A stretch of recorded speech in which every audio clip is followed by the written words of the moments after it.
Anne had her good summer and enjoyed it wholeheartedly.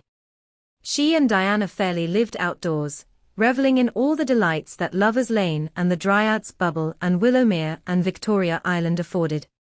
Marilla offered no objections to Anne's gypsyings.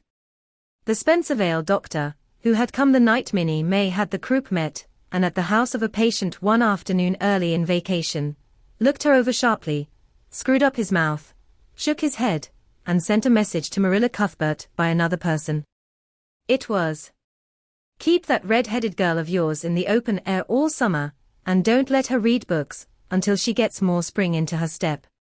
This message frightened Marilla wholesomely. She read Anne's death warrant by consumption in it unless it was scrupulously obeyed. As a result, Anne had the golden summer of her life as far as freedom and frolic went. She walked, rode, buried, and dreamed to her heart's content, and when September came she was bright-eyed and alert, with a step that would have satisfied the Spencervale doctor, and a heart full of ambition and zest once more. "I feel just like studying with might and main," she declared as she brought her books down from the attic. "Oh, you good old friends. I'm glad to see your honest faces once more, yes, even you, geometry. I've had a perfectly beautiful summer, Marilla, and now I'm rejoicing as a strong man to run a race, as Mr. Allen said last Sunday. Doesn't Mr. Allen preach magnificent sermons? Mrs. Lynde says he is improving every day, and the first thing we know some city church will gobble him up, and then we'll be left and have to turn to and break in another green preacher. But I don't see the use of meeting trouble halfway, do you, Marilla? I think it would be better just to enjoy Mr. Allen while we have him. If I were a man, I think I'd be a minister. They can have such an influence for good, if their theology is sound, and it must be thrilling to preach splendid sermons and stir your hearers' hearts. Why can't women be ministers, Marilla? I asked Mrs. Lynde that and she was shocked and said it would be a scandalous thing. She said there might be female ministers in the States and she believed there was, but thank goodness we hadn't got to that stage in Canada yet, and she hoped we never would. But I don't see why. I think women would make splendid ministers. When there is a social to be got up, or a church tea, or anything else to raise money, the women have to turn to and do the work. I'm sure Mrs. Lynde can pray every bit as well as Superintendent Bell, and I've no doubt she could preach too with a little practice. Yes, I believe she could, said Marilla dryly. She does plenty of unofficial preaching as it is. Nobody has much of a chance to go wrong in Avonlea with Rachel to oversee them. Marilla, said Anne in a burst of confidence, I want to tell you something and ask you what you think about it. It has worried me terribly, on Sunday afternoons, that is, when I think specially about such matters.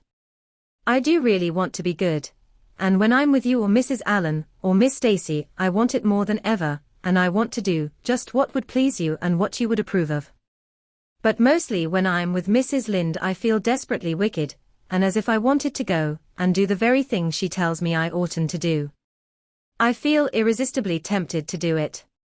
Now, what do you think is the reason I feel like that? Do you think it's because I'm really bad and unregenerate? Marilla looked dubious for a moment. Then she laughed. If you are, I guess I am too, Anne, for Rachel often has that very effect on me. I sometimes think she'd have more of an influence for good, as you say yourself, if she didn't keep nagging people to do right. There should have been a special commandment against nagging. But there, I shouldn't talk so. Rachel is a good Christian woman and she means well. There isn't a kinder soul in Avonlea, and she never shirks her share of work. I'm very glad you feel the same, said Anne decidedly. It's so encouraging. I shan't worry so much over that after this. But I dare say there'll be other things to worry me. They keep coming up new all the time, things to perplex you, you know. You settle one question, and there's another right after. There are so many things to be thought over and decided when you're beginning to grow up. It keeps me busy all the time thinking them over and deciding what is right. It's a serious thing to grow up, isn't it, Marilla? But when I have such good friends as you and Matthew and Mrs. Allen and Miss Stacy, I ought to grow up successfully, and I'm sure it will be my own fault if I don't. I feel it's a great responsibility, because I have only the one chance. If I don't grow up right, I can't go back and begin over again. I've grown 2 inches this summer, Marilla. Mr. Gillis measured me at Ruby's party. I'm so glad you made my new dresses longer. That dark green one is so pretty, and it was sweet of you to put on the flounce.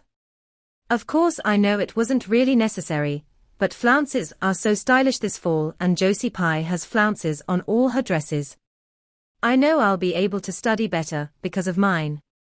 I shall have such a comfortable feeling deep down in my mind about that flounce. It's worth something to have that, admitted Marilla. Miss Stacy came back to Avonlea School and found all her pupils eager for work once more. Especially did the Queen's class gird up their loins for the fray, for at the end of the coming year, dimly shadowing their pathway already, loomed up that fateful thing known as the entrance, at the thought of which one and all felt their hearts sink into their very shoes. Suppose they did not pass. That thought was doomed to haunt and through the waking hours of that winter, Sunday afternoons inclusive, to the almost entire exclusion of moral and theological problems.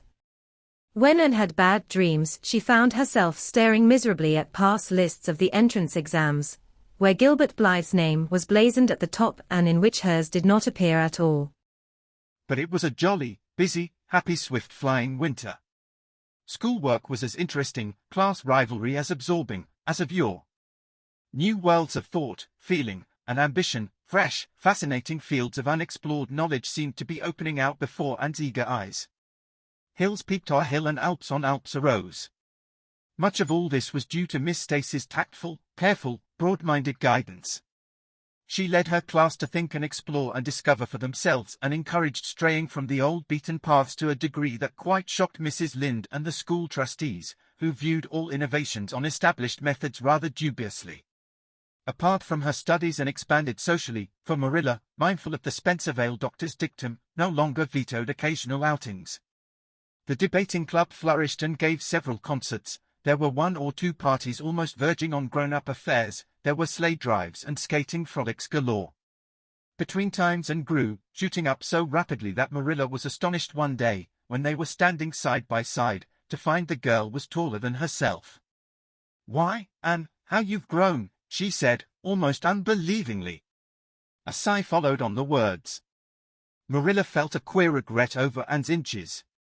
The child she had learned to love had vanished somehow, and here was this tall, serious-eyed girl of 15, with the thoughtful brows and the proudly poised little head, in her place. Marilla loved the girl as much as she had loved the child, but she was conscious of a queer, sorrowful sense of loss. And that night, when Anne had gone to prayer meeting with Diana, Marilla sat alone in the wintry twilight and indulged in the weakness of a cry. Matthew, coming in with a lantern, caught her at it and gazed at her in such consternation that Marilla had to laugh through her tears. "I was thinking about Anne," she explained. "She's got to be such a big girl, and she'll probably be away from us next winter. I'll miss her terrible." "She'll be able to come home often," comforted Matthew, to whom Anne was as yet and always would be the little, eager girl he had brought home from Bright River on that June evening 4 years before. "The branch railroad will be built to Carmody by that time." "It won't be the same thing as having her here all the time," sighed Marilla gloomily, determined to enjoy her luxury of grief uncomforted. But there, men can't understand these things.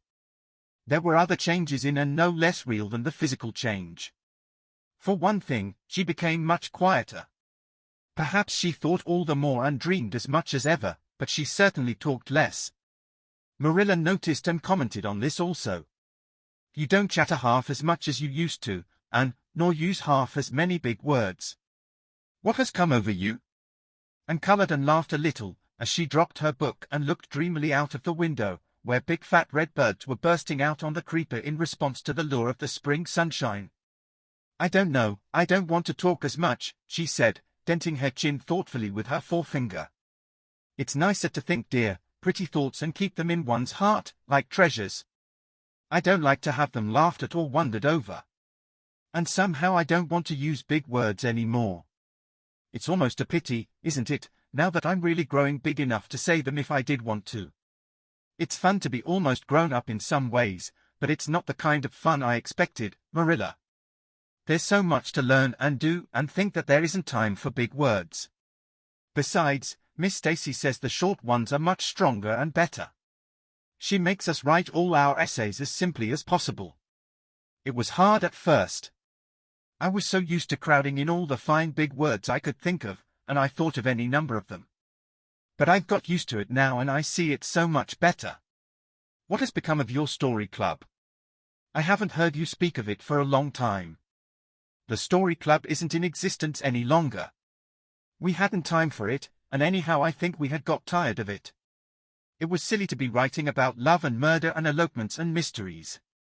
Miss Stacy sometimes has us write a story for training in composition, but she won't let us write anything but what might happen in Avonlea in our own lives, and she criticizes it very sharply and makes us criticize our own too. I never thought my compositions had so many faults until I began to look for them myself. I felt so ashamed I wanted to give up altogether, but Miss Stacy said I could learn to write well if I only trained myself to be my own severest critic. And so I am trying to. You've only 2 more months before the entrance, said Marilla. Do you think you'll be able to get through? Anne shivered. I don't know. Sometimes I think I'll be all right, and then I get horribly afraid. We've studied hard and Miss Stacy has drilled us thoroughly, but we mayn't get through for all that. We've each got a stumbling block. Mine is geometry of course, and Jane's is Latin, and Ruby and Charlie's is algebra, and Josie's is arithmetic. Moody Spurgeon says he feels it in his bones that he is going to fail in English history. Miss Stacy is going to give us examinations in June just as hard as we'll have at the entrance and mark us just as strictly, so we'll have some idea. I wish it was all over, Marilla. It haunts me. Sometimes I wake up in the night and wonder what I'll do if I don't pass. Why, go to school next year and try again, said Marilla unconcernedly. Oh, I don't believe I'd have the heart for it. It would be such a disgrace to fail, especially if the others passed. And I get so nervous in an examination that I'm likely to make a mess of it. I wish I had nerves like Jane Andrews. Nothing rattles her. And sighed and, dragging her eyes from the witcheries of the spring world, the beckoning day of breeze and blue, and the green things upspringing in the garden, buried herself resolutely in her book. There would be other springs, but if she did not succeed in passing the entrance, and felt convinced that she would never recover sufficiently to enjoy them,